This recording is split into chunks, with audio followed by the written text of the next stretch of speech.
एक रात में कितनी रकात नमाज अदा करती थी? 500 रकात नमाज अदा करती। फिर रात का कुछ हिस्सा बच जाता तो रोने बैठ जाती मुसल्ले पे। किसी ने करा बिया पूरी रात 500 रकात नमाज अदा करती हो, फिर रोने क्यों बैठ जाती हो? कर नमाज रब के लिए पढ़ती हूँ, क्योंकि मैं उसकी हूँ, वो मेरा है। और कहा फिर रोती क्यों हो? कहा मैं जिससे इश्क करती हूँ वो बेनियाज भी है, इस बात के डर से रोती हूँ। मैंने 500 रकात पढ़ी है, अगर उसने कबूल न की तो क्या बनेगा? ये भी मामलात होते हैं। सुन रहे मेरी बात? 500 रकात नमाज अदा करके फिर बाद में रोना। अल्लाह ने वो कमाल वो रुतबा अता किया उनको। सुने, अल्लाह करी बात दिलों में उतरे और बहुत दिल से सुने। थके तो नहीं है ना आप लोग? नहीं, अगर थक गए हो तो मैं खत्म कर लूं। हम पलटते नहीं बेजान किताबों के वर्क, हम वो पढ़ते हैं जो चेहरों पे लिखा होता है। हाँ जी, तो 4 बजे तक तो ठीक है। किसी को इतना न चाहो कि दम निकल जाए। हमें आज भी तकरीबन 500 550 किलोमीटर दूरी से मैं यहाँ तक पहुँचा हूँ बाई कार सफर करके, है ना। आपसे मुलाकात रब ने मुकद्दर रखी थी, इसलिए मुलाकात हो गई। खैर, रोती थी 500 रकात नमाज अदा करने के बाद। यही राबिया बसरी आए, एक दिन नमाज अदा की, मुसल्ले पे बैठी, ऊँग आई तो सो गई। सोई ना तो चोर आ गया। उसने घर में सारा सामान ढूंढा, एक लोटा, एक लाठी, एक मुसल्ला दिखाई दिया, और सिर्फ एक चादर जो राबिया बसरिया के बदन पे थी। उसने सोचा ये चादर भी क्यों छोड़ूं, इसे भी ले लूं। जैसी उसने चादर की तरफ हाथ बढ़ाया ना, अंधा हो गया। क्या हुआ? अंधा हो गया। डर की वजह से हाथ नीचे किया, फिर आंखें लौटा, फिर हाथ बढ़ाया, फिर अंधा। 3 मरतबा ये किया, तीनों मरतबा अंधा हो गया। फिर जो हाथ बढ़ाने का इरादा किया, आवाज आई, नादान, गफलत में है तू। राबिया सो रही है मगर उसका खुदा जाग रहा है। जो रात भर हमारे लिए मुसल्ले पे रहती है, हम उसे अकेला छोड़ दे? का हाथ ना बढ़ा वरना आंखें खो बैठेगा। ये बात सुनी, घबरा के सोचा चलो निकलने। जैसे दरवाजे पे पहुंचा, राबिया बसरिया ने आवाज दे के कहा, बेटे आया था तो खाली क्यों जा रहा है? कुछ तो लेके चला जाना।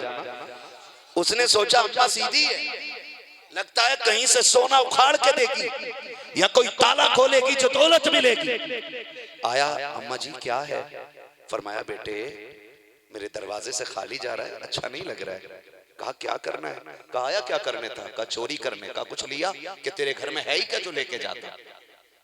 तो राबिया बसरिया ने कहा कि गलत जगह है, आ तुझे उस घर लेके चलूं ना, कि अगर इस पहर उठ के उस घर में चोरी के लिए निकलेगा ना तो फिर कभी खाली नहीं लौटेगा। उसने सोचा किसी अमीर का पता मिलेगा। राबिया बसरिया ने जो लोटा अपने लिए वुजू के लिए भर के रखा था, फरमाया बेटे इससे वुजू कर। उसने कहा आज तक तो कभी पढ़ी नहीं, लो चलो इनकी मान ले, क्या पता वुजू करा के अच्छा घर बता दे। उसने जल्दी से वुजू किया। ये वो पानी था जो राबिया बसरिया ने अपने लिए रखा था। अल्लाह अकबर। फरमाया बेटे इससे वुजू कर ले। जैसे वुजू किया के कहा अम्मा अब बताओ किधर जाना है? राबिया बसरिया ने अपनी वो सजदों वाली चादर उठाई और उठा करके चोर के लिए बिछा के कहा, बेटे इसमें 2 रकात नमाज के लिए खड़ा हो जा। अल्लाह अकबर। जैसी 2 रकात के लिए खड़ा हुआ है, उसने रुकू किया, सजदे में पहुंचा है। राबिया बसरिया ने आसमान की तरफ निगाह उठाई, कहा मेरे परवरदिगार मैं तेरे दरवाजे तक ले आई हूं। जितना राबिया के कब्जे में था उतना राबिया ने कर दिया है, और अब जो तेरे हिस्से का रह गया है वो तू करके दिखा दे। आवाज कुदरत आई, राबिया दिल थोड़ा ना कर, तुझे खाली नहीं लौटाएंगे, यहाँ तक तू लेके आई है। तू इसके दिल की पारसाई की बात करती है। सुन, जब ये तेरे लोटे के पानी से अपना चेहरा धुल रहा था, हमने हौजे कौसर से इसके दिल को धो दिया था। अब तू सजदे में ले आई है, हम वादा करते हैं आया चोर बन के था, जाएगा इस दर से वली की डिग्री लेकर।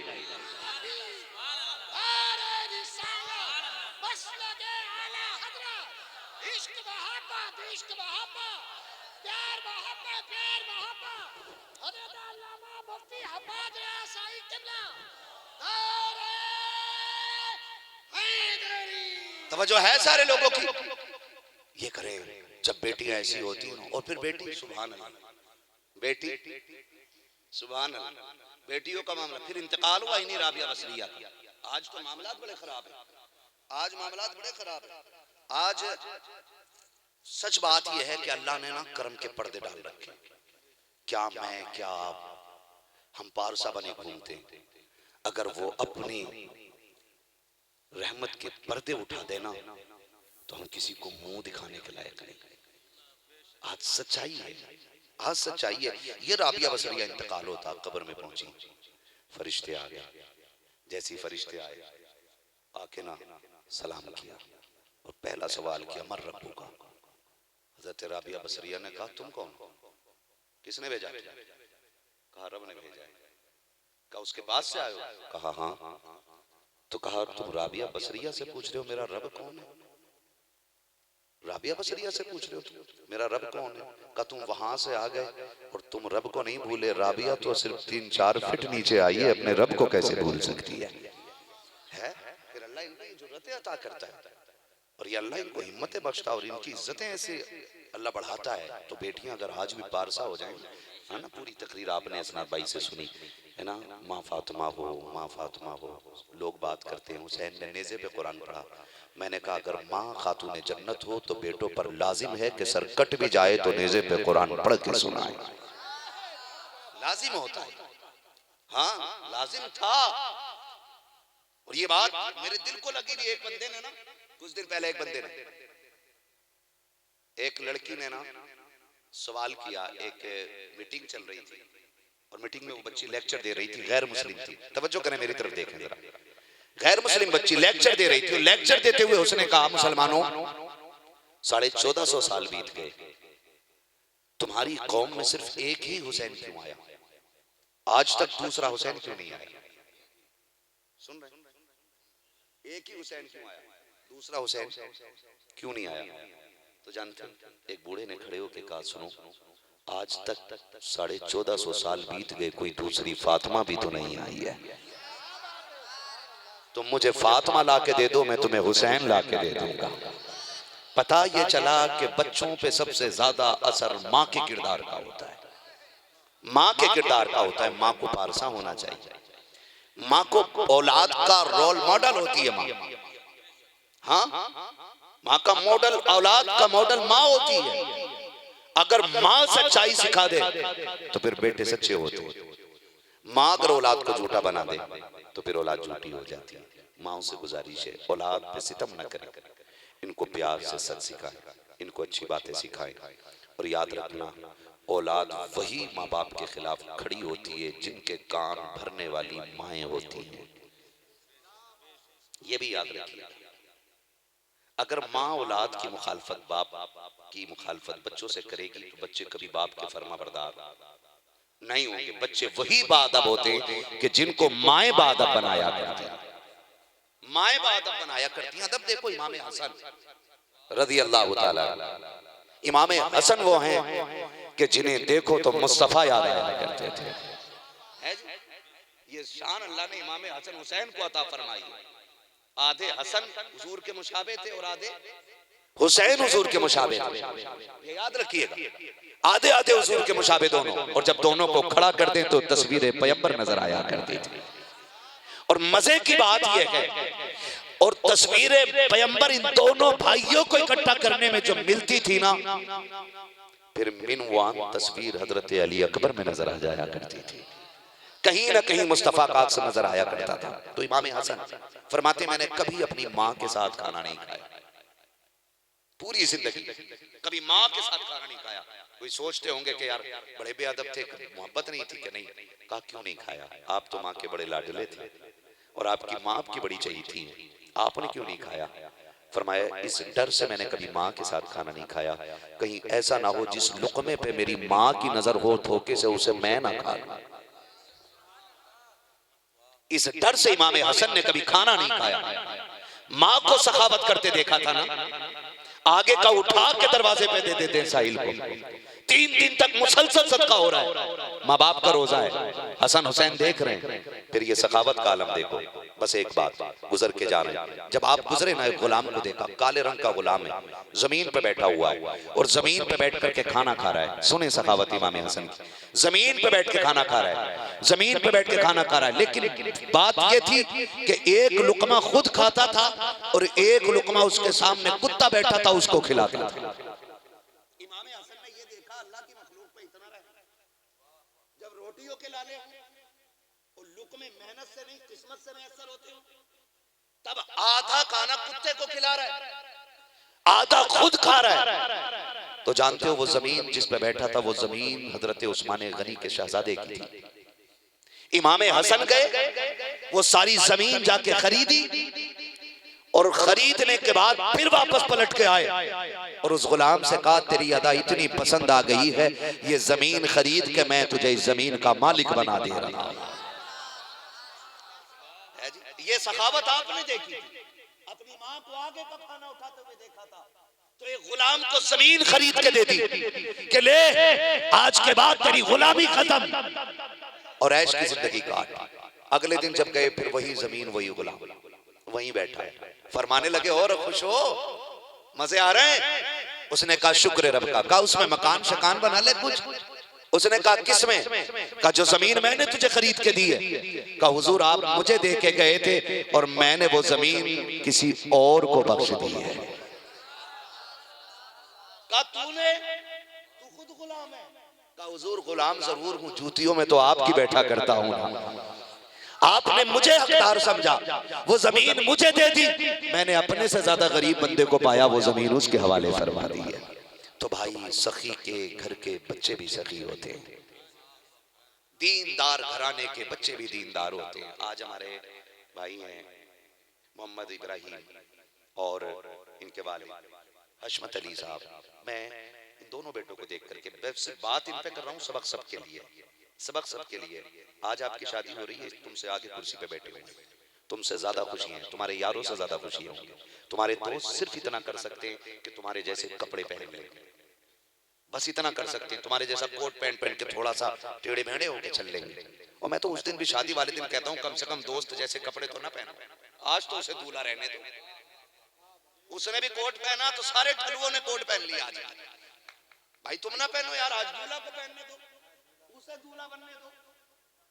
तो सारी एक जगह तो चार दोस्त तो चारों तौलिया डाले पड़े कंधे में, दूल्हा ढूंढा।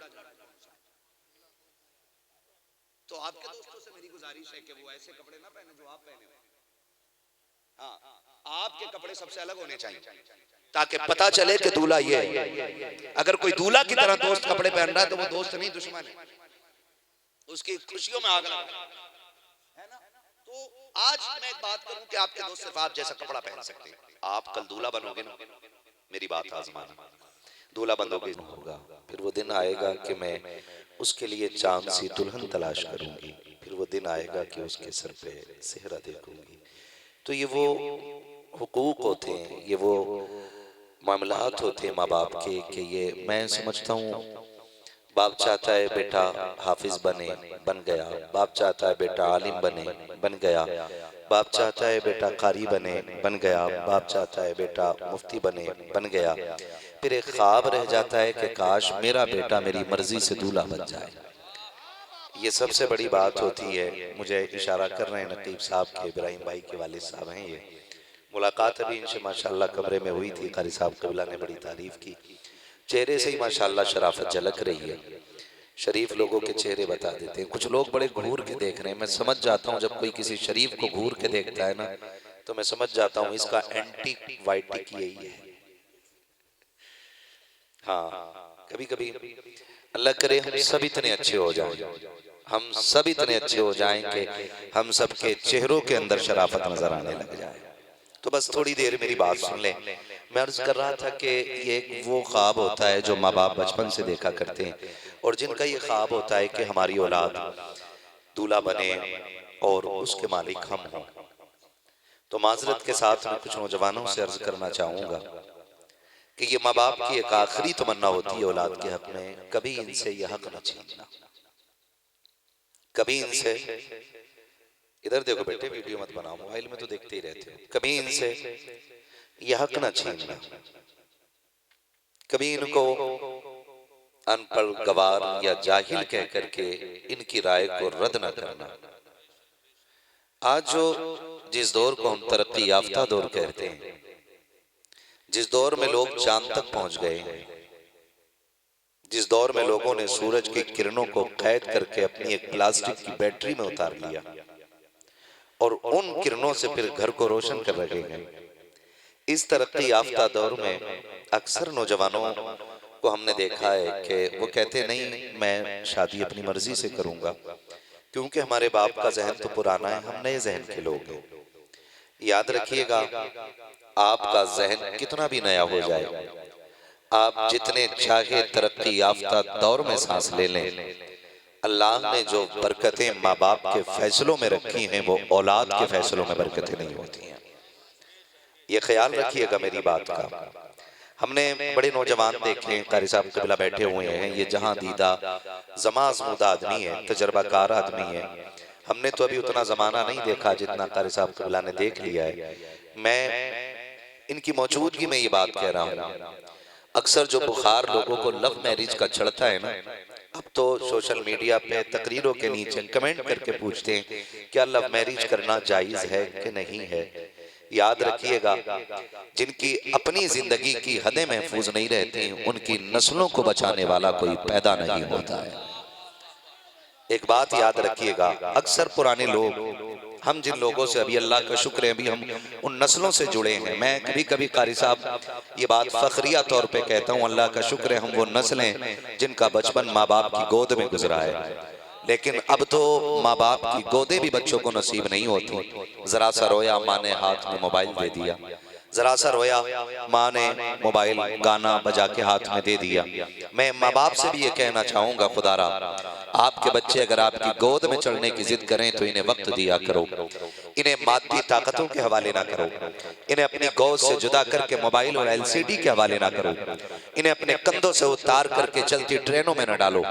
खुदा तौफीक दे तो इन्हें कंधों पे उठाया करो, ताकि जब तुम इतने कमजोर हो जाओ कि तुम्हें किसी कंधे की जरूरत पड़े तो ये तुम्हें मोटर से चलने वाली साइकिल के हवाले ना करें, बल्कि तुम्हें उठा के कंधे पे रखें और फख्र से कहें कि जब हम कमजोर थे तुम कंधों पे उठाया करते थे, अब तुम कमजोर हो गए हो, हम तुम्हें कंधों पे उठाने के लिए आ गए हैं।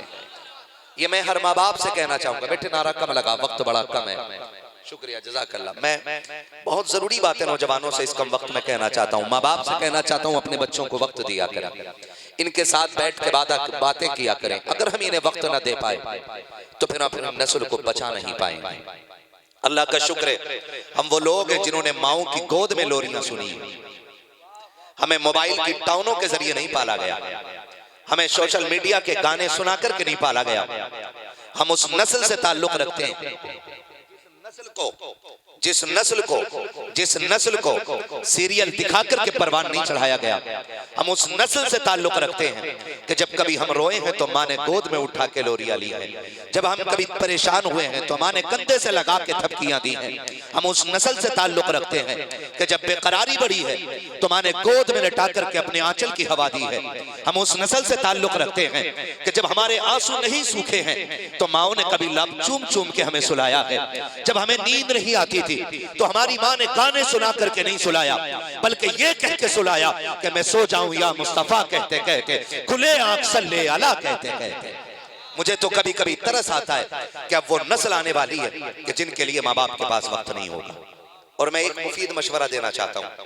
इब्राहिम भाई अल्लाह सलामत रखे, और इब्राहिम भाई के वालिद साहब का क्या नाम?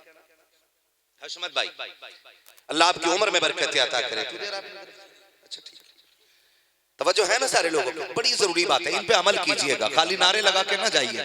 पूरी गुफ्तगू मुकम्मल, यकीन करें ये एक छोटा सा जलसा ना बड़ी कॉन्फ्रेंस में भारी पड़ गया।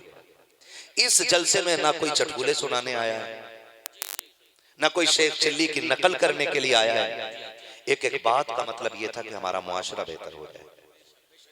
गलत ना मानिएगा इन बातों को, अगर कुछ बातें तल्ख हो जाती हैं ना तो इसका मतलब ये नहीं कि आपको जलील किया जा रहा है।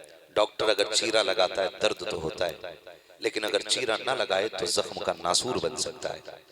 किसी सुई लगाने वाले डॉक्टर को आज तक किसी ने ये कह के थप्पड़ नहीं मारा कि तुमने दर्द कर दिया है, वरना जो कौम एक कांटे के लगने से उछल जाती है, इतनी बड़ी सुई नस के अंदर डॉक्टर डाल दे, उससे कुछ क्यों नहीं कहते, सिर्फ इसलिए कि इसकी सुई से हमारी बीमारी दूर हो जाएगी। यही तो वजह होती है ना।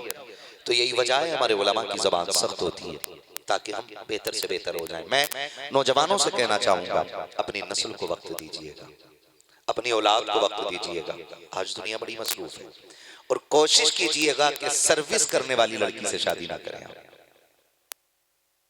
नाराज तो नहीं हुए इस बात पर कि मौलवी बीवी की कमाई खाने नहीं देगा? वो मर्द ही क्या जो औरत की कमाई पे पलता हो। रब ने मर्द को पैदा इसलिए किया है कि मर्द का काम कमाना होता है, औरत का काम घर चलाना होता है।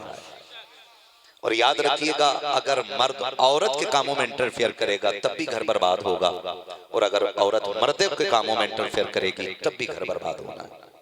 ये ड्यूटी लगाई गई है, रिजालु कव्वामून अलन निसा। हमने मर्दों को औरतों पर हाकिम बनाया है। तो हाकिम इस माना कर नहीं कि वो लाठी चलाने के लिए हाकिम है, वो हाकिम इसलिए नहीं कि वो पैर की जूती के लिए रखने के लिए हाकिम है, वो हाकिम इसलिए है कि बाहर की जिम्मेदारियां मर्द संभालेगा, घर की जिम्मेदारियां औरत संभालती है ना। लेकिन लालच ने अंधा कर दिया। आज बड़ा ख्वाब लोगों का है, डिग्री होल्डर चाहिए, ड्यूटी करने वाली चाहिए। मुझे बताएं, जो औरत ड्यूटी करती होगी वो अपने बच्चों को कितना वक्त देगी? अभी मुकम्मल गुफ्तगू माँ के हवाले से आपने सुनी कि माँ फातिमा उम्मुल खैर होती है तो बेटा अब्दुल कादिर जिलानी होता है। यही सुना ना। अक्सर बेटों की कामयाबी में माँ का हाथ होता है, ये याद रखिएगा। औरत ही पे क्यों सारी गुफ्तगू होती है? औरतें भी सोचती होंगी जो भी मौलवी आता हमारे पीछे पड़ जाता है। मेरी बहनों को ये नहीं मालूम है कि नस्लों की तामीर में सबसे बड़ा किरदार एक माँ का होता है। नस्लों की तामीर में सबसे बड़ा किरदार एक माँ का होता है। इसलिए कि बाप का काम 12 घंटे बाहर रहना होता है और 24 घंटे औलाद माँ के साथ रहती है। तो बाप क्या करता, उतना औलाद नहीं देखती जितना माँ बाप को करते हुए माँ को देखती है औलाद। इसलिए ये कहा जाता है ताकि बेटियां बेहतर हो, बेटियां बेहतर हो, बेटियां बेहतर हो। बुजुर्गों ने ये बात कही है, बाप 90% नेक हो तो चल जाए, लेकिन माँ 99% नेक हो और 1% ना हो तो नहीं चलने वाली। माँ का 100% कैरेक्टर मजबूत होना चाहिए, तभी नस्लें बेहतर होती हैं, तभी नस्लें बेहतर होती हैं। हम अपने बच्चों को वक्त देने के लिए तैयार नहीं। हमने बीवी भी वो कर ली जिसको ड्यूटी करनी थी, इसने सोचा 60 मैं कमा रहा हूं, 70 बीवी कमाएगी, मौज करेंगे। तुम तो मौज कर लोगे, नस्लों को तबाही से कौन बचाएगा? जिनके बच्चों को नौकर पाला करते हैं उन बच्चों को माँ बाप की कदर मालूम नहीं होती है। ये याद रखिए कि आप नहीं देखते, भी कुछ दिन पहले एक न्यूज आई हुई कि एक जोड़ा शादी करके कुछ दिन के लिए विदेश गया और माँ बाप खाली मौजूद था, उसके पास नौकर छोड़ गए वो कि अब्बा का ख्याल रखना। 3 महीने के बाद वो वापस लौटे ना, और आके कमरा देखा तो ताला लगा था। पूछा बाप कहाँ है हमारे? कहा हम तो नहीं जानते। ताला तोड़ा गया ना, शायद अखबार की आप भी आपको कटिंग मिल जाएगी। एक गद्दे पे गली हुई हड्डियां बाप की पड़ी थी। औलाद करोड़पति है और बाप एड़ियां रगड़ के बिस्तर पे मर गया। औलाद कभी नौकरों के हवाले मत करना, वरना जब तुम कमजोर हो जाओगे तो वो तुम्हें नौकरों के हवाले कर देंगे। अगर चाहते हो कि तुम्हारी औलाद तुम्हें कंधों पे उठा के रखे तो तुम अपनी औलाद अपनी गोद में उठा के रखना। ये सबसे जरूरी बात आपके लिए, अपनी औलाद अपनी गोद में उठा के रखना। एक साहब ने कहा कि जी मेरे बच्चे कभी मेरे साथ खाना नहीं खाते। मैंने पहला सवाल उनसे कहा था, सनात भाई, मैंने कहा था आप बताइए क्या आपने हमेशा बच्चों को अपने साथ खाना खिलाया? कहा नहीं, हमने नहीं खिलाया। मैंने कहा क्यों नहीं खिलाया? कि बड़े बूढ़े कहते हैं कि जिन बच्चों को अपने साथ खाना खिलाओ वो बच्चे मूंचड़ हो जाते हैं। ये एक नजरिया किसी ने दिया। उन्होंने कहा कि अगर हम बचपन से बच्चों को खाना खिलाते साथ में तो वो डरते कैसे हमसे? मैंने कहा सुनो, औलाद के लिए बाप से अच्छा कोई दोस्त नहीं हो सकता है। ये हर बेटा कान खोल के सुने। जो एक तस्वीर हमने बना रखी है ना, दकियानूसी तस्वीर, बाप मारने वाला होता है, बाप हड्डी तोड़ने वाला होता है, बाप उठा के पटकने वाला होता है।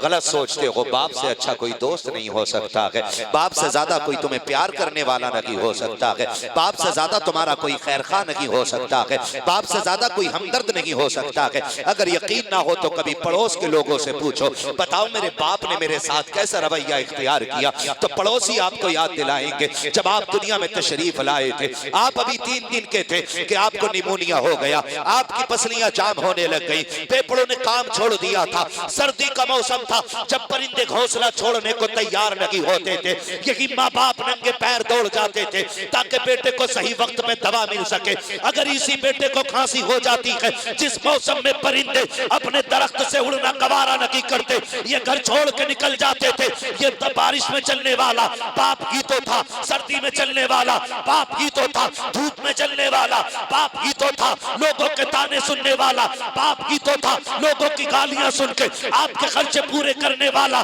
बाप ही तो था, अपने शौकों का गला घोट करके आपको कामयाब बनाने वाला बाप ही तो था। कहते हो कि बाप ने क्या किया है, बाप मारने वाला नहीं होता, बाप जिंदगी देने वाला होता है, बाप हयात बनाने वाला होता है, बाप जमीन से उठा करके आसमान पे ले जाने वाला होता है। यकीन ना हो तो आसमान लेना, अगर तुम लखपति हो, करोड़पति हो गए तो आपके यार को जलन हो सकती है, आपके दोस्त को जलन हो सकती है, लेकिन खुदा की कसम अगर आपका बाप सिर्फ हाफिज कुरान है, बेटा आलिम दीन बन जाए तो बाप को जलन नहीं होती है, बाप को हसद नहीं होता है। बल्कि अगर कोई बंदा बाप को सलाम करता है बेटा को देख करके, बेटा देखता है बाप को, और अगर कोई बेटे को सलाम करता है बाप सीना छोड़ा करके कहता है लोगों रब का शुक्र है मैंने बेटा ऐसे बनाया है कि लोग इसे सलाम करते हैं और कद मेरा ऊंचा हो जाया करता है।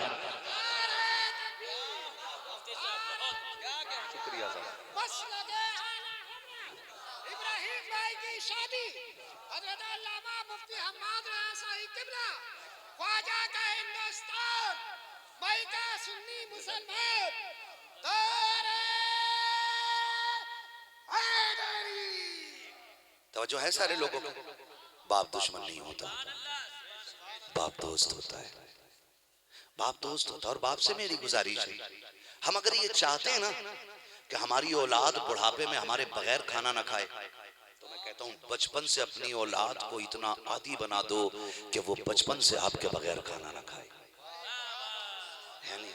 अक्सर याद वो आते हैं जो दिल में रहते हैं, है जी। वो कहा था ना किसी ने कि किसी से इतनी दूरियां इख्तियार न करो कि आपको भूलने में देर न लगे, किसी को इतना आदी बना दो अपना कि वो आपके बगैर रह ना सके। मैं तो माँ बाप से कहना चाहूंगा औलाद के साथ बैठक करें, दकियानूसी रवैया इख्तियार न किया करें। 7 साल तक औलाद माँ बाप के पास अल्लाह की अमानत होती है, मारने की भी इजाजत नहीं है। और हम ये चाहते हैं कि हम 5 साल में अपने बेटे को बाबा फरीद बना लें, है गलती कर जाए तो चढ़ जाते हैं बच्चे पे ना, ये ना किया करो, उसका हौसला बनो, उसकी ताकत बनो। बच्चा गलत करे बैठा के समझाओ, बेटे ये हमारे नबी के तरीके के भी खिलाफ है और इंसानियत के भी खिलाफ है, ऐसे बेटे को समझाओ। यकीन ये ज्यादा तेजी से बात बच्चे के दिल में असर करेगी। बेटे इसका ये नुकसान होता है, अगर तुम झूठ बोलोगे लोग तुम्हारा भरोसा छोड़ देंगे, है ना।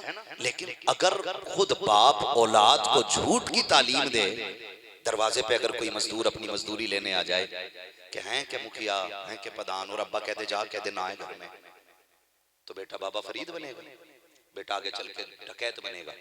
और जो तुमने झूठ बच्चे से बोला है ना, बच्चा सबसे पहला झूठ आपसे बोलेगा। इसलिए मैं चाहता हूं कि अपने बच्चों के साथ फ्रेंडली रहा करें। आज कितने बच्चे फांसी लगा ले रहे हैं, नौजवान लड़के, आए दिन की खबरें होती हैं भाई, किसी ने जहर खा लिया, कोई छत से गिर गया, कोई ट्रेन के आगे, कोई समंदर में जाके डूब गया। जानते हो वो कौन लोग होते हैं? ये वो लोग होते हैं जिनका कोई दर्द सुनने वाला नहीं होता है, जो अपने माँ बाप से नाउम्मीद हो जाते हैं, जो बाप से इसलिए बात नहीं करते कि शायद अगर बताएंगे तो मार पड़ेगी।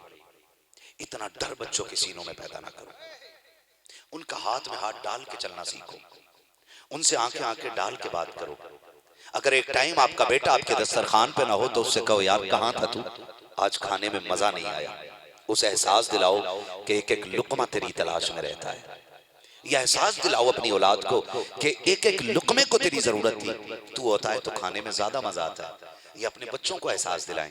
फिर मैं गारंटी के साथ कहता हूं, कितनी भी हसीन मलका ला देना इसकी जिंदगी में, जितनी चाहो दज्जाल फितरत और अतलात के दे देना, वो जान तो दे सकता है लेकिन माँ बाप के बगैर एक वक्त का खाना नहीं खा सकता है।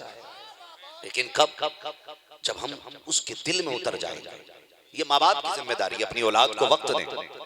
और उन्हीं लोगों की नस्लें कामयाब होती हैं कि जो कम से कम कुछ वक्त अपनी औलाद के लिए वक्त निकाला करते हैं। आज सारी बीमारियों का इलाज मौलवी के पास नहीं मिलेगा। कारी साहब, मैंने बेटा आपको दिया था, क्या बना दिया आपने?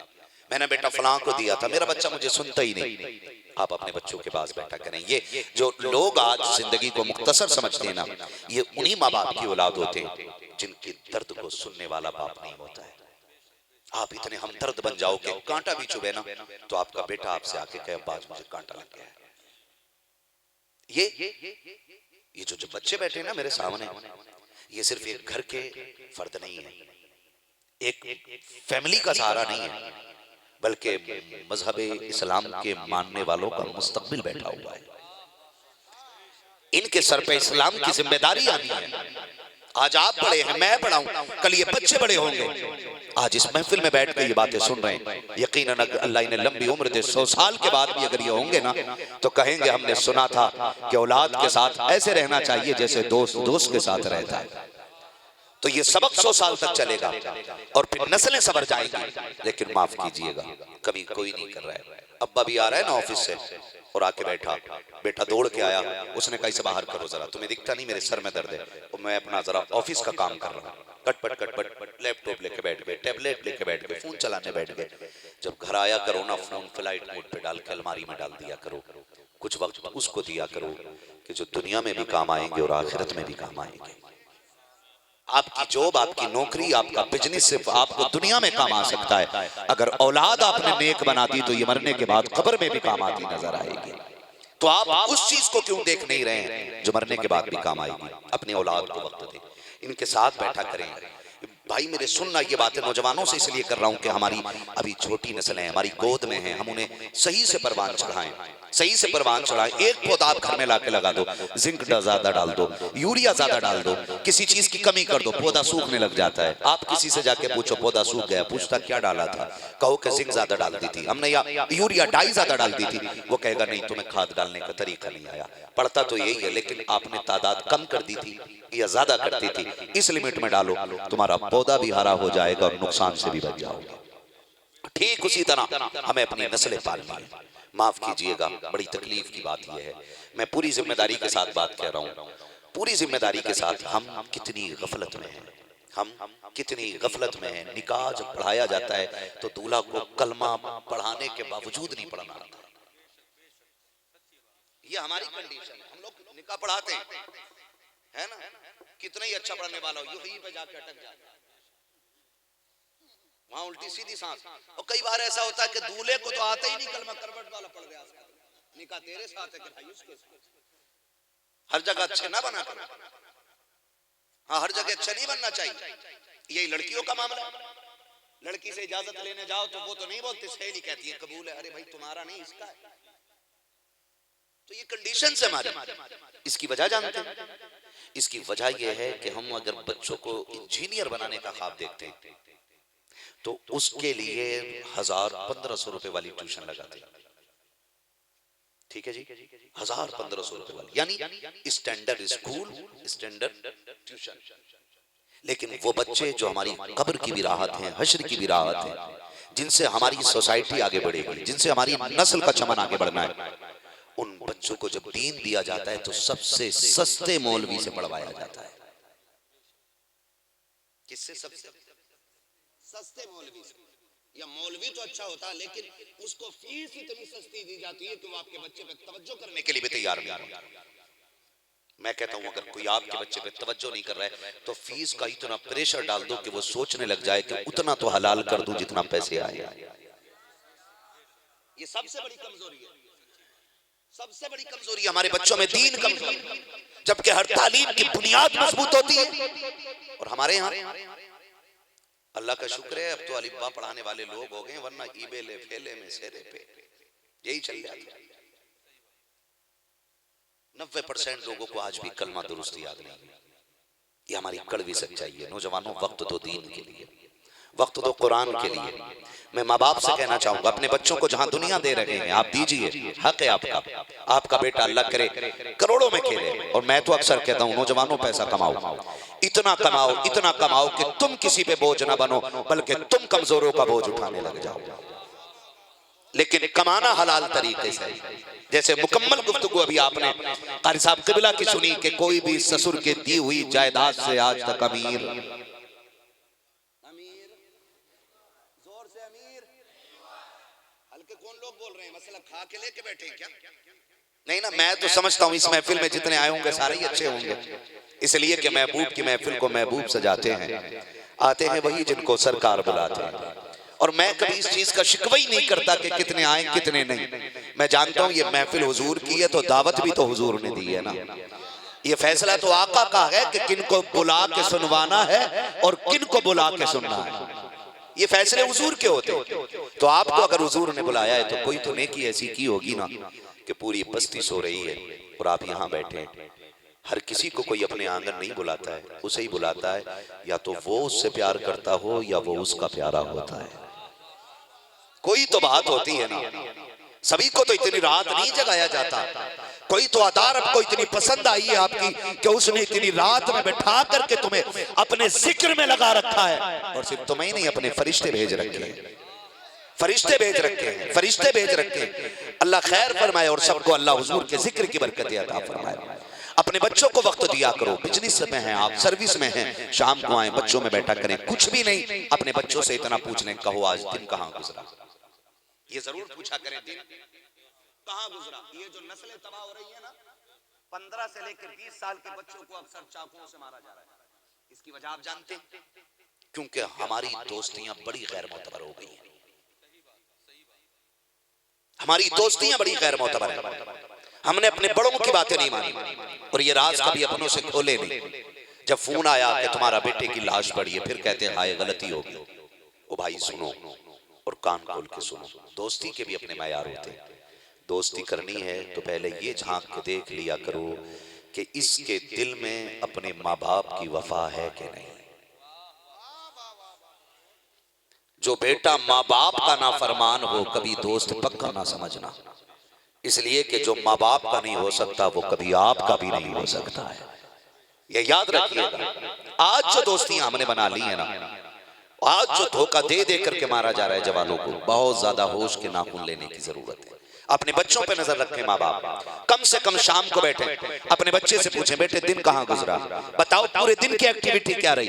आपका बच्चा बताएगा, अब्बा मैं इतने बजे से इतने बजे स्कूल रहा, वहां से आया मैंने खाना खाया, वहां से आया ट्यूशन के लिए गया, उसके बाद मैं बैट बॉल लेके खेलने के लिए निकल गया। बेटे अच्छा कौन कौन तेरे साथ खेलता है, नाम पूछिए, किसके साथ खेलते हो, तुम्हारी टीम में कौन है, सबसे गहरा दोस्त कौन है तुम्हारा। अगर आपका बच्चा नाम लेके कहता फना मेरा सबसे गहरा दोस्त है, तो फिर ये देखिएगा कि उस दोस्त के हरकत कैसे है, वो दोस्त कैसा है, अखलाक कैसे है, रवैया कैसा, कहीं वो बिगड़ा हुआ तो नहीं है, कहीं बदकिरदार तो नहीं है, आपका बेटा माँ बाप का नाफरमान तो नहीं है। अगर आप ये चीज देख लेते हैं, अगर आपको लगता है कि उसका करैक्टर अच्छा नहीं है, वो किरदार का गलत है, तो बेटे को साइड कर दो, कह दे ना बेटा कभी उसके साथ ना जाना, वो अच्छा बंदा नहीं है। याद रखिएगा, दोस्ती के इंतखाब के लिए भी मयार हुआ करते हैं। अपने बच्चों के दोस्तों पे नजर रखो, उनके उठने बैठने पे नजर रखो, उनका वक्त कहाँ गुजर रहा है इस बात पर नजर रखो, खाली वक्त में क्या एक्टिविटी है इस बात पर नजर रखो, दीनियात में कितना मशगूल रहता है इस बात पर नजर रखो, असरियात में कितना मशगूल रहता है इस बात पर नजर रखो। अगर आपका बेटा आपके हाथ से बचपन में निकल गया तो फिर ना कोई मौलवी बचा पाएगा, ना कोई पीर बचा पाएगा, ना कोई तावीज बचा पाएगा, ना कोई डोरी बचा पाएगी। इसलिए कि हमारा मानना यह है, औलाद के लिए सबसे बड़ा पीर उसका बाप होता है और सबसे बड़ी दुआएं माँ बाप की हुआ करती है। तू तो अपना ना लगा बात कर।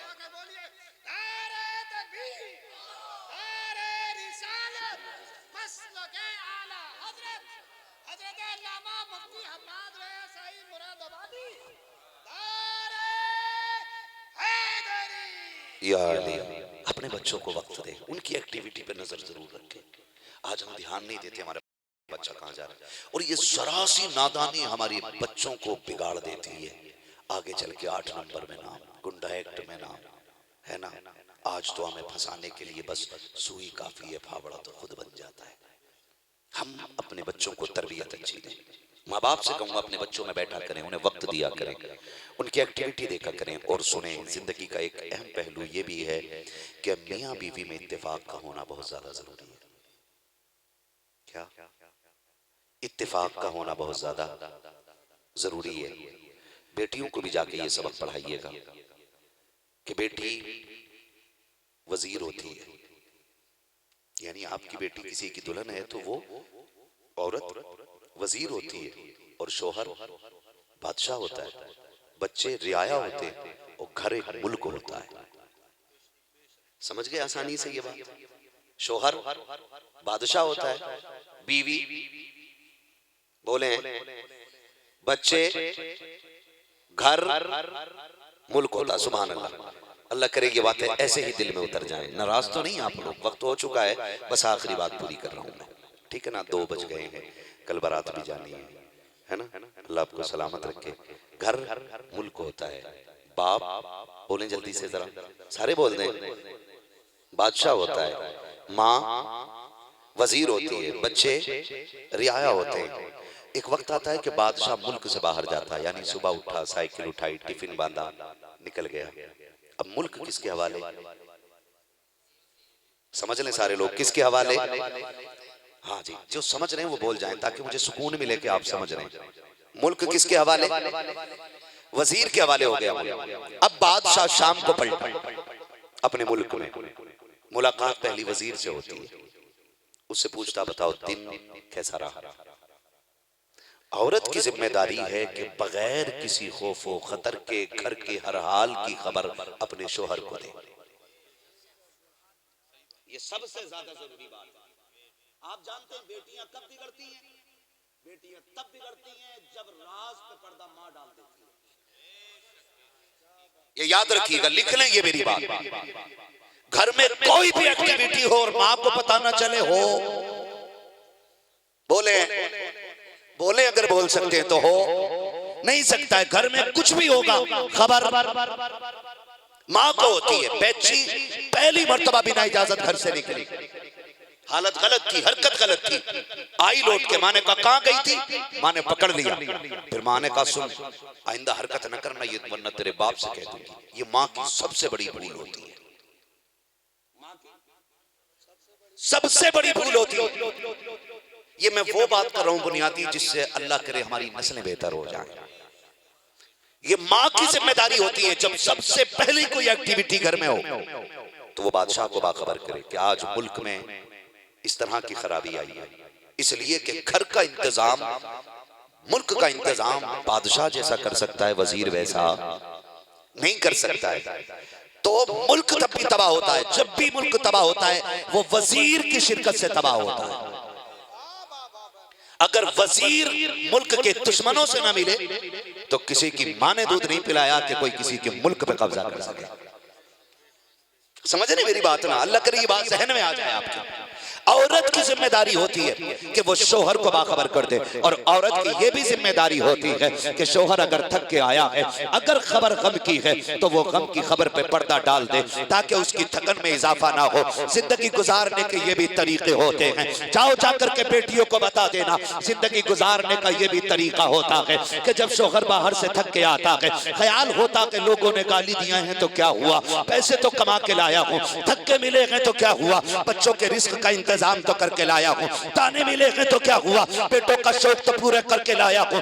ये सोच करके थका हारा मर्द जब घर के दरवाजे पर आता है, ये सोच कर आता है अपनों में जाके बैठूंगा तो खुशियां मिल जाएंगी, लेकिन इससे पहले कि वो घर की दहलीज को पार करता, बीवी की कड़कदार आवाज कानों में आती है, तुम्हारे बाप ने भी तुम्हें बर्बाद कर दिया है, मेरी खुशियां भी छीन ली है। वो बाप जो थक के आ रहा है, दरवाजे पे जो सुकून का मुतलाशी बन के आया था, वो दरवाजे पे आके अपना हौसला हौसला तोड़ देता है, खुशियां रूठ जाती हैं, थकन जितनी थी उससे ज्यादा हो जाती है। तुम्हें खुदा का वास्ता दे के कहता हूँ बेटियों, अगर शोहर थक के आया करे उससे चेहरे बिगाड़ के बात न करना, उसको कभी परेशान करने की बात न करना।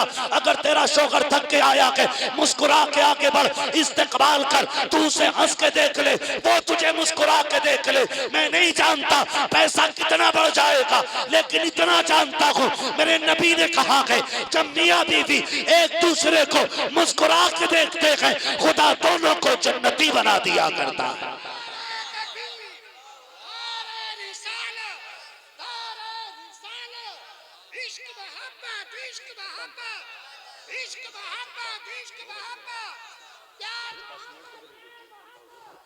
बस्ती बस्ती करिया करिया बस्ती बस्ती करिया करिया। ये माशाल्लाह दूल्हा मियां भी काम कर सकते हैं। नारे वाले के लिए आ जाओ। तारे तकबीर तारे रिसालत बस लगे आला हजरत हजरत अल्लामा मुफ्ती हम्माद सईद मुरादाबादी उलमाए सुन्नत तारे हैदरी ख्वाजा का हिंदुस्तान। शुक्रिया जी सुन्नी मुसलमान। खैरियत है सारे लोग। ये भी लाजिम है कि बीवियां अपने शोहर के साथ ऐसे रहें और शोहरों को बीवियों के साथ कैसा रहना है। बस सुन ले थोड़ा सा, थके तो नहीं है। जितने लोग नहीं थके वो कहते हैं जरा या रसूल अल्लाह। यकीन जाने मैं पहले ही कह चुका हूं कि मुझे महफिल की भीड़ कम और ज्यादा से फर्क नहीं पड़ता। चार हो और हुजूर के वफादार बैठे हो ना, तो चार में भी ऐसी बोलने में मजा आता जैसे हजारों में बोलने में मजा आया करता है ना। और ये लाजिम नहीं है कि जितने लोग महफिल में आ जाएं सारे ही सवर जाएं। सुन रहे हैं ना, हर जलसे में आने वाला बंदा सवर जाए ये जरूरी नहीं होता है, और पूरी तकरीर पे अमल हो जाए ये भी जरूरी नहीं होता है। इतनी बड़ी भीड़ में एक बंदा अमल कर ले, 1 घंटे की तकरीर में एक बात पे अमल हो जाए तो समझ लो आपका बुलाना कामयाब हो गया, हमारा आना कामयाब हो गया। एक दिल भी अगर बदल जाए तो समझ लें बड़ा काम हो जाता है। हाँ, तो हम ये बताना चाहते हैं कि हमारी जो घरों के अंदर के हालात हैं, ये बीवियों को चाहिए कि घर की सबसे पहली एक्टिविटी की खबर किसको होनी चाहिए? जी बोलें, किसको होनी चाहिए? बाप को होनी चाहिए ना, क्योंकि वो बादशाह है। अगर उसने छुपा ली, बाद में कहती है, जब लड़की भाग जाती है तो कहती है हाय मुझे पता ही ना चला। ये सबसे बड़ा झूठ होता है औरत का, उसको सब पता होता है। बाप से छुपी रहती हैं बातें, लोग बद किरदार हो जाते हैं, इस बुनियाद पे हो जाते हैं। क्यों? ये देखो, ये किसी के भी साथ हो सकता है, हालात है। मैं ये नहीं कह रहा हूं कि जी मैं हसन बसरी हूं, मेरे घर की हर बेटी राबिया बसरी है, नहीं। अल्लाह करे कि हमारी बेटियां इतनी नेक हो जाएं कि जिन्हें देखें तो खातून जन्नत का किरदार याद आने लग जाए, है ना। अल्लाह कादिर मुतलक है, वो चाहे तो नेकों में बद पैदा कर देता है और बदों में नेक पैदा कर देता है। ये तो उसकी कुदरत का मामला है ना, वो तो उसकी कुदरत का मामला है। हाँ भाई, वो मोमिन के घर काफिर पैदा कर दे, काफिर के घर मोमिन पैदा कर दे, ये तो वो मालिक है ना। हम तो कोशिश करने वाले लोग हैं और दुआ करने वाले लोग हैं। हजरत राबिया बसरिया रज़ी अल्लाह ताला अन्हा बड़ी पाई की बुजुर्ग है, हजरत राबिया बसरिया। अल्लाह करे हर बेटी को ये सदका मिल जाए। राबिया बसरिया जानते हो कितने पाई की बुजुर्ग है? इतने पाई की बुजुर्ग हैं राबिया बसरिया के रोजाना रात को 500 रकात नफल अदा करती थी। बोलें सुभान अल्लाह। क्या बात। वो कटवा देते ठलुए जिनका कोई मतलब ही नहीं, लेकिन कुछ समझदार लोग बैठे होते हैं, वो कहते हैं कैसे नहीं आएंगे, हम जाएंगे ना लेने, हम जाएंगे ना। बारात में दुनिया हो और अपने ना हो तो मजा नहीं आया करता है ना। हम जाएंगे ना, खालू नाराज है, हम लेके आएंगे। मैं ये कहता हूँ आप सबको मना के बुला लेते हैं, सबके नाम के कार्ड होते हैं। सुने, एक कार्ड हुजूर के नाम का भी होना चाहिए, और वो कार्ड ये नहीं जो तेरे मेरे घर कार्ड आता है। एक दावत हुजूर के नाम की, तो दावत देंगे कैसे? तो दावत का तरीका ये जो भाई इब्राहिम ने अपनाया, इनके खानदान ने अपनाया, हुजूर को बुलाने का तरीका यही है। फरमाया गया दुनिया को बुलाने के लिए करेगा तुम्हारा ना, तो जिस बहन से पूरी जिंदगी लड़े होगे ना, वो भी तुम्हारे चेहरे पे खड़े होकर नजर उतारेगी। जिस माँ को तुमने ताने भी दिए होंगे ना, डांटा भी होगा, वो बार बार देख के कहेगी अल्लाह मेरे लाल को किसी की नजर न लग जाए, है। और जब दूल्हा बन के चलोगे ना, तो कोई देखे ना देखे, तुम मुड़ के जरूर दरवाजे की तरफ देखना। दरवाजे पे कोई खड़ा हो या ना हो, तुम्हें जाता हुआ देखने के लिए तुम्हारी माँ और तुम्हारी बहन सबसे ज्यादा देर तक खड़े रहेंगे। बस ये कह के इतना कहना चाहता हूं, आज सबसे ज्यादा खुशी अगर किसी को है तो तुम्हारी माँ को है, तुम्हारे बाप को है, तुम्हारी बहनों को है। कहीं ऐसा ना हो दुल्हन लेके आओ और सबसे पहले दुश्मनी इन्हीं से हो जाए, बहन बोझ ना बन जाए। बीवी तुमसे ये ना कह दे कि तुम्हारा बाप मुझे खुश देखने ही नहीं चाहता, और तुमसे अगर तुम्हारी बीवी ये कह दे कि तुम्हारी माँ चढ़ा रही है, तो फिर समझ लेना किसी की नजर लग गई है। यकीन मत करना, इसलिए कि जो माँ तुम्हारे बचपन से लेके 25 साल तक दुल्हन दुल्हन के गीत गाती रही, वो तुम्हारे घर में तो आग नहीं लगाएगी ना। अगर उसे आग ही लगानी होती तो वो तेरा गला दबा देती, वो तेरे लिए चांद सी दुल्हन क्यों लाती, कोई डायन ले आती। बाप तेरा दुश्मन कभी नहीं होगा। सुनो, सबसे कहना चाहता हूं, जो पहला सबक हमारी पहली रात का हो ना, तो सबसे पहले बीवी का चेहरा देख के रब का शुक्र अदा करना है। आपको पसंद आए तब भी और पसंद ना आए तब भी। सुन रहे हैं, ये मैंने ना आने वाली बात क्यों की है ना, ये इसलिए की है कि आजकल ऐसा ऐसा फिल्टर चल रहा, खाली फोटो लोंडे को दिखा दें, लड़की कतई जामुन की तरह होती है और मठे की तरह बना देते हैं फिल्टर से। अब जो ख्वाब ज़हन में है ना, एक तस्वीर बन गई ना, मेरी दुल्हन हूर जैसी है, देखा लंगूर जैसी है, तो फिर झगड़ा ही होना है ना। बीवी पसंद आए तब भी और ना आए तब भी कहना शुक्र है रब का कि जिसने तुम्हारे जैसा मुझे हम सफर अता कर दिया है। इसलिए कि आज किसी की बेटी दुल्हन बन रही है, कल मेरे घर की बेटी किसी के घर की दुल्हन बनेगी। मैं हर बेटे को ये सबक देना चाहता हूँ, उसका शुक्र अदा करना रब का और उसका दिल रह जाए, ठीक है ना। उसके बाद सजदे शुक्र अदा आपको करनी, 2-2 रकात नमाज शुक्राने की अदा करनी, खाली मस्जिद में ही नहीं अदा करनी है। फरमाया गया कि अगर दुल्हन के दुपट्टे पे नमाज अदा की जाए तो मोहब्बतों में इजाफा हो जाया करता है, ठीक है ना। कुछ खास बातें फिर मस्जिद के इमाम से आके पूछ लेना, ये जो जरूरी थी मैंने बता दी। उसके बाद आपको क्या करना है, जब बैठे फिर उसको बताना कि मेरा एक सबक याद कर ले, पूरी जिंदगी में कभी झगड़ा नहीं होगा। बस तुझे इतना ख्याल रखना, जिन्हें मैं चाहूं तुझे उनसे दुश्मनी नहीं करनी है, बस इतना बता दे। जो मेरे प्यारे रहे वो तेरे प्यारे होने चाहिए, बस इतना बता देना। और उससे कह देना कि मेरी जन्नत मेरे माँ बाप के कदमों में है और तेरी जन्नत मेरे कदमों में है। अगर तुझे अपनी बचानी है तो कभी मेरी जन्नत मुझसे जुदा ना होने देना। बस ये बातें कह देना, फिर देखना खुदा की कसम घरों में बहारें आ जाएंगे। फरमाया गया या अय्युहल्लज़ीना आमनू उदखुलू फिस्सिल्मी काफ़ा, ए ईमान वालों पूरे पूरे इस्लाम में दाखिल हो जाओ। हम जाहिर में भी इस्लाम में दाखिल